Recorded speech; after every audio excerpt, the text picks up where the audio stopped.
উপরে যাওয়া শুরু হয়েছে। প্রথম আসমানে যখন গেলেন সেখানে দেখা হলো কার? আদম আলাইহিস সালামের সাথে। জিবরিল আলাইহিস সালাম সওয়াল নিয়ে যাচ্ছিলেন, দরজা নক করা হয়েছে, জিজ্ঞেস করা হলো ম্যান, বলছেন জিবরিল। বললেন উপর থেকে আসলো, কথা আসলো, ওমান মাআকা, আপনার সাথে কে? বলছে মুহাম্মদ সাল্লাল্লাহু আলাইহি ওয়াসাল্লাম। বলা হলো হ্যাঁ উযিনা লাহ, তার জন্য কি অনুমতি আছে? বলছে হ্যাঁ নাম উযিনা লাহ। দরজা খোলা হয়েছে, উপরের দিকে গেছে। ইয়া মাশারাল জিন্নি ওয়াল ইনসি ইন ইসতাতা'তুম আন তানফুযু মিন আকতারিস সামাওয়াতি ওয়াল আরদি ফানফুযু লা তানফুযুনা ইল্লা বিসুলতান فبأي آلاء ربكما تكذبان। আসমানে প্রতিটি বর্গ ফিটে চারজন ফেরেশতা আছে, চারজন ফেরেশতা আছে। হাদিস শরীফে আছে আসমানের মধ্যে ফেরেশতাদের বেশি উপস্থিতির কারণে আসমান সহ্য করতে না পেরে সেখানে একটা আওয়াজ হয়, যে আওয়াজ হলো দুইটা মাছ বেঁধে দিলে, প্রচন্ড বাতাস হইলে, এক মাস আরেকটা সাথে গেঁচাগেঁচি হইলে যে আওয়াজ হয় সেরকম আওয়াজ দেওয়া হয় সুবহানাল্লাহ। আকাশের ওখানে উপরে যাওয়ার কারোর জন্য সুযোগ নেই। লিবিয়ার একজন শিক্ষক আমাদেরকে তাফসীরুল কুরআন কারীম পড়াইছেন রাহমাতুল্লাহি আলাইহি, মক্কা বকুড়া বিশ্ববিদ্যালয়ে। তিনি প্রসঙ্গক্রমে এই কথা বলেছিলেন, আমি যদি ভুল না শুনে থাকি,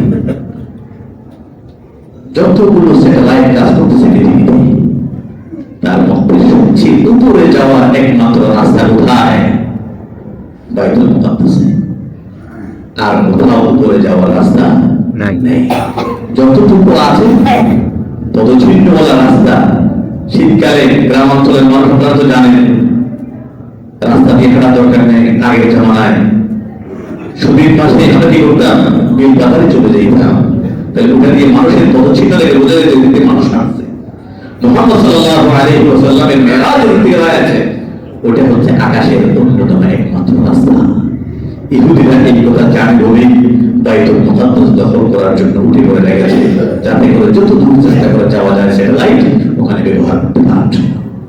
সম্মানিত হাজিরিন, প্রথম আসমানে যাওয়ার পরে আদম আলাইহিস সালামের সাথে সাক্ষাৎ হলো।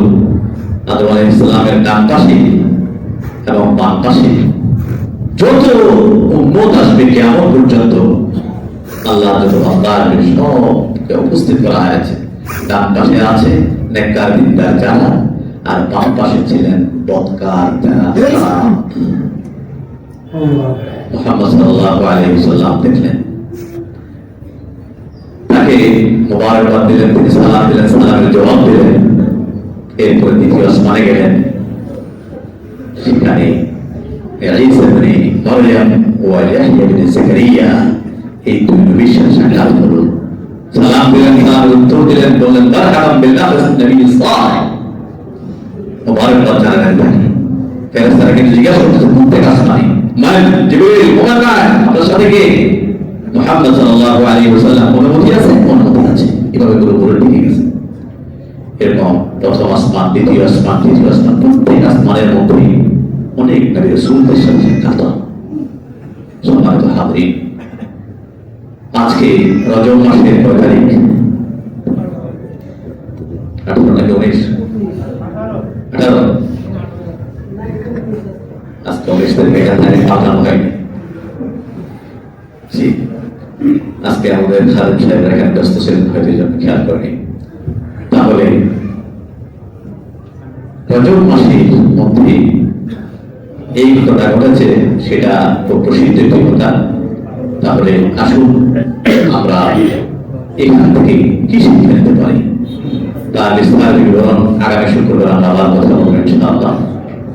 আজকে আমরা এতটুকু বলবো, এখান থেকে আমাদের কর্তব্য কি? আমরা শুধু কাহিনী শুনবো না, আমাদের শোনা দরকার, জানা দরকার, বোঝা দরকার সিরাতুন নবী মুহাম্মদ মুস্তাফা সাল্লাল্লাহু আলাইহি ওয়াসাল্লাম নবীর জীবনী। নবী কোথায়, কখন, এদিন কেন নবী? নবীর কোনো ছেলে নেই কেন? আল্লাহ তাআলা চাইলে তাকে তো ছেলে সন্তান দিতে পারতেন।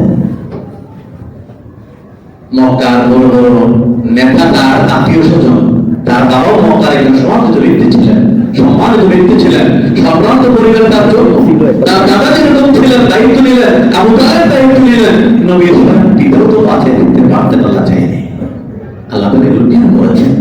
এইখানে আমাদের শিক্ষা হয়েছে। এই বিষয়গুলো চিন্তা করবো আমরা। সম্মানিত হাজিরিন, আসুন নবীর জীবন নিয়ে আলোচনা করি, পর্যালোচনা করি, নিজের জীবনে বাস্তবায়ন করি। নবী কি আদর্শ আমাদের জন্য রেখে গেলেন? ইহে দিন মানে কি কঠিন জিন্দেগি হতে পারে একজন মানুষ।